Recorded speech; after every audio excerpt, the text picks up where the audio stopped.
Ar tikrai nebegalėsiu bėgioti, nebevaikščiosiu, nebegalėsiu sportuoti, draugai, tenisas, kalnai, jūra? Mama, ar teisinga mirti 17?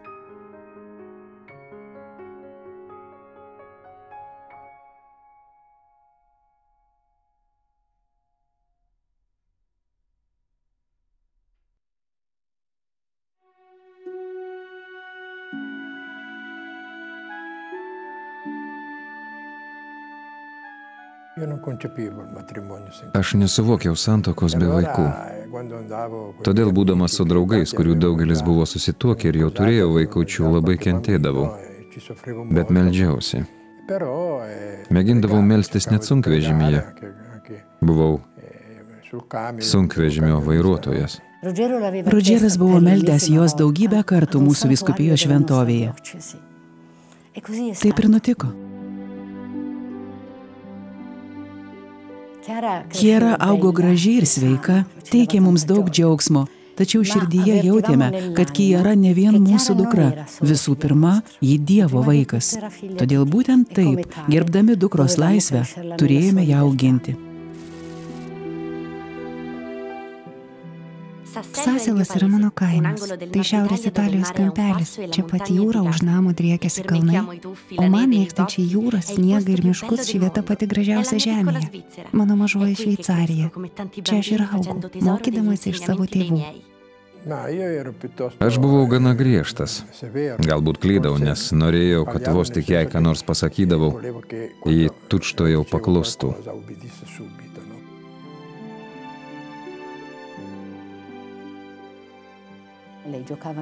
Ji žaidė savo kambarėlyje, tad aš pravėriau duris ir pasakiau, turi nemažai žaislų, Kiara, tiesa? Gal galėtum keletą padovanoti neturtingiems vaikams, tiems, kurie jų neturi? O jie atsakė, ne, jie mano. Po kurio laiko ji mane pasišaukė ir paprašė atnešti maišelį. Pamačiau, kad ji buvo padalijusi žaislus ir į maišelį krovė naujuosius.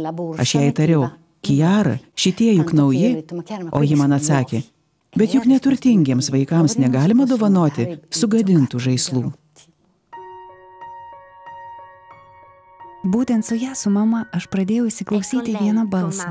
Jėzaus balsą. Jeigu jo klausysi, visuomet darysi, ko jis tavęs prašo. Daug gražių dienų. Bet jei paklaustumėte, kokią vaikystės dieną labiausiai įsiminiau, neturėčiau abejonių. Prisimenu ją kaip vakar. Ta diena pakeitė mano ir tėvų gyvenimą. Man 9, važiuojame į Romą, į Family Fest, didžiulę šeimos šventę. Aš labai entuziastingai nusiteikusi, tėtis šiek tiek mažiau. Jis nelabai nori važiuoti.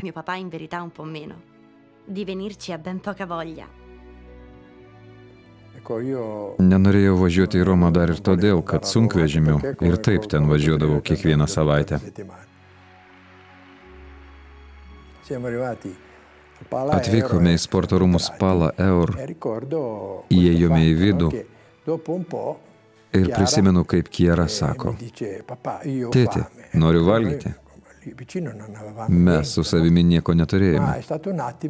Tačiau po akimirkos viena moteris jau davė sumuštinį, o kita apelsinų gėrimo. Mane apstulbino tokia apčiuopiama šių žmonių meilė. Mūsų tūkstančiai, tribūnos pilnos, o man pro žiūronus pavyksta žiūrėti moterį, kurios vardas kaip ir mano Kiera. Kiera Liubik, Fokolerų judėjimo įkūrėja.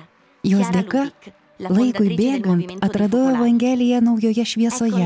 Aš nesu viena, ir kiti vaikinai ir merginos turi tokį patį troškimą. Mus vadina Džen. Su Kiereta susipažinau traukinyje. Buvome susitarusios drauge važiuoti į Genują. Tuomet aš buvau Džen, naujoji karta, o ji priklauso šiam judėjimui.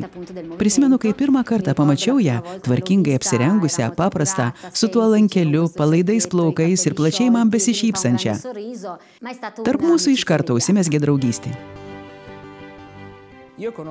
Su Kiera Badano susipažinau 9-ame dešimtmetyje. Ji buvo mano sesers geriausia draugė. Todėl iš pradžių ją žiūrėjau kaip į mažvaikę, nuo kurios reikėjo laikytis kuo tokiau. 90-asis dešimtmetis buvo ypatingas. Tai buvo Paninaro firminių drabužių. Juos to meto jaunimėlis nešiojo beveik kaip uniformą, laikmetis.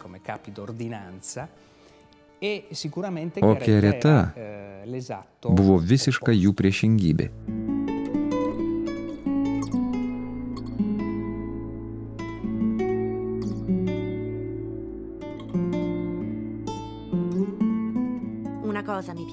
Man patiktų būti tikra, autentiška krikščionė, viena tų einančių iki galo. Nenoriu likti neišmanėlę, nesugebančią priimti tokios nepaprastos žinios.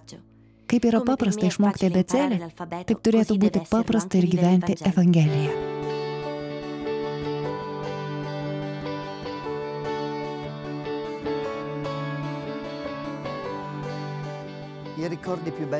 Gražiausi prisiminimai apie Chiarą iškyla štai čia, šiame bare. Mes čia susitikdavome vakarais, ypač tomis dienomis, kai nereikėdavo eiti į mokyklą. Chiara buvo linksma. Prisimenu jos juoką. Mano ausyse tebeskamba Chiaros juokas. Ši altruistė buvo gyvybinga, graži mergina.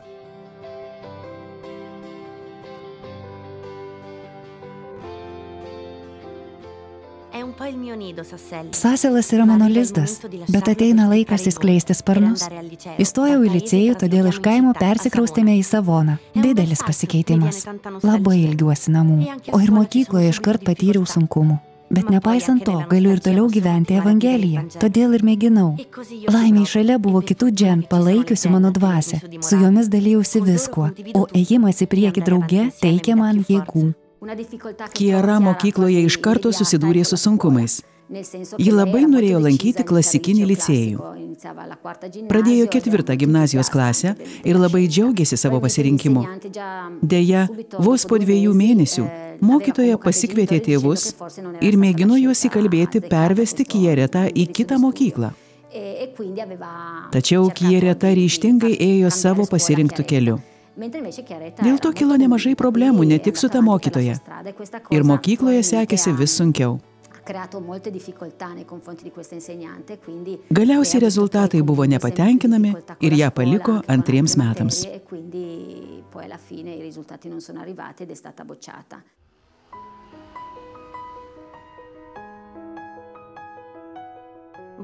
Palikta 2 metams. Koks skausmas. Prireikė laiko, kad atsigaučiau. Ir šiandien tai prisiminusi noriu verkti. Tačiau ši nesėkmė privertė suprasti labai svarbų dalyką, išgirstą iš Chiaros Liubik. Neįmanoma patirti džiaugsmo, neišgyvenus skausmo, kaip Jėzus ant kryžiaus, kuris jautėsi tarsi apleistas tėvo. Dabar aš noriu pasirinkti jį kaip savo sužadėtinį ir pasiruošti akimirkai, kai jis ateis. Kai buvo palikta 2 metams, norėjome neišleisti jos atostogų. Bet Kikos tėtis, Mikelė, pasakė, neturėtumėte dar ir jūs jos bausti, nes ji savo bausmę jau gavo.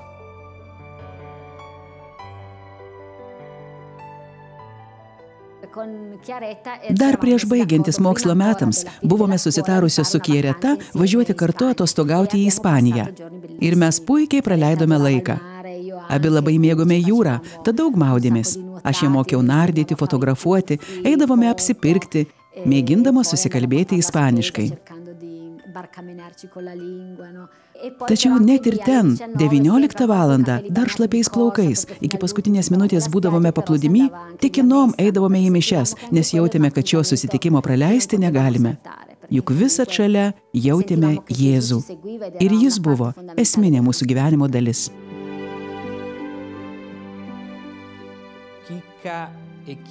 Kika ir Chiara buvo daugiau negu seserys, beveik dvynės.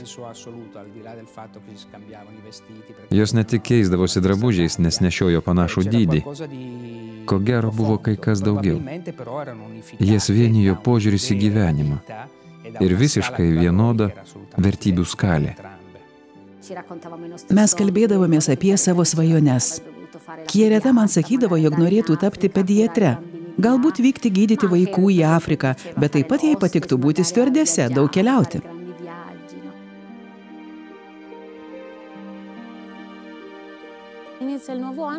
Prasidėjo nauji mokslo metai.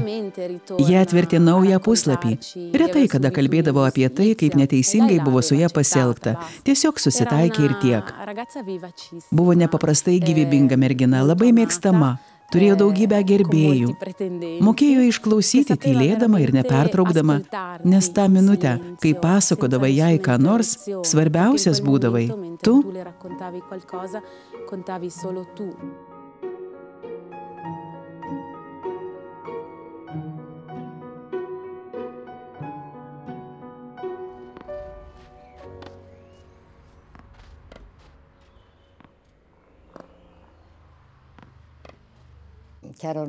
Kiera jau lankė licėjų.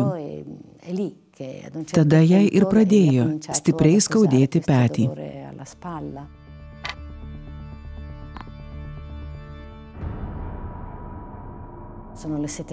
Buvo 7:30 ryto. Mes tikrai nesitikėjome išgirsti tokios pribloškiančios diagnozės. Gydytojas paklausė, jūs jos tėvai?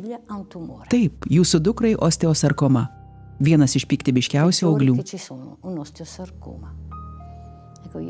Aš jaučiausi, tarsi man būtų sakoma, tarsi zvimbimą. Negaliu to paaiškinti, nemoku žodžiais nupasakoti to nerimo, kurį jaučiau viduje. Nemoku to išreikšti žodžiais. Mudu su Rudžeru stipriai apsikabinome ir tarėme. Tik jis gali padėti mums ištarti taip.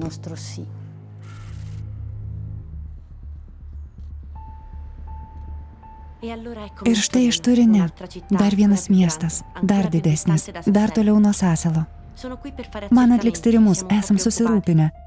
Skausmas tapo nepaliaujamas. Turiu gultis į ligoninę. Jaučiu, koks šis mano gyvenimo momentas svarbus.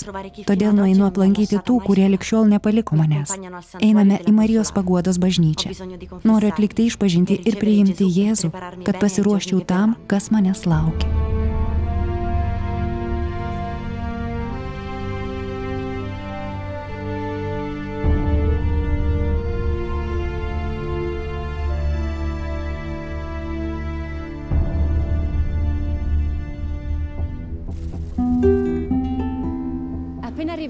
Turine Kiera buvo paguldyta į šią Molinetės ligoninę. Buvau kartu, kai Kiera guldė pirmą kartą. Dažnai lankydavau ją drauge su Teresa, jos mama, pastaroji dukra kasdien lankydavo. Tarp jų tvyrojo ypatinga atmosfera.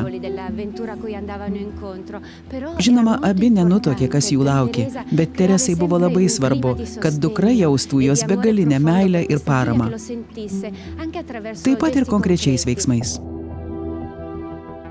89 pradžioje čia Molinetės ligoninėje būdavau beveik kasdien, nes studijavau mediciną. Eidamas registruotis egzaminui, pamačiau išeinančius iš koplyčios Mariją Teresą ir Rudžerą. Sustabdęs juos tariau, atleiskite jūs, Kieros tėvai. Šis pirmas prisiminimas yra labai ryškus. Jie iškart man padėkojo už tai, kad pasisveikinau, kad buvau šalia. Kiera buvo tarsi magnetas. Ji mus traukė jos paprasta kalbėjimo maniera, tai kaip ji vertindavo kiekvieną dėl jos daromą dalyką.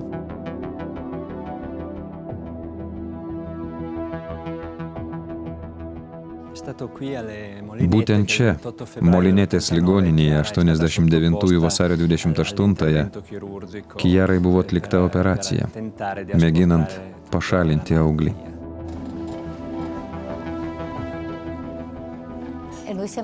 Mes atėjome šiek tiek anksčiau, prieš išvežant ją į operacinę. Kiera operacijai jau buvo parengta.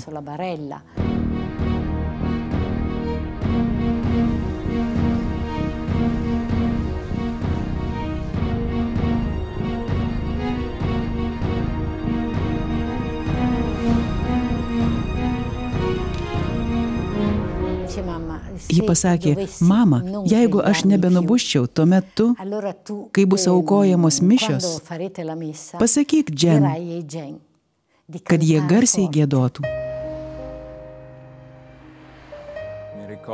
Ta rytą visi susirinkome į bažnyčią melstis už ją.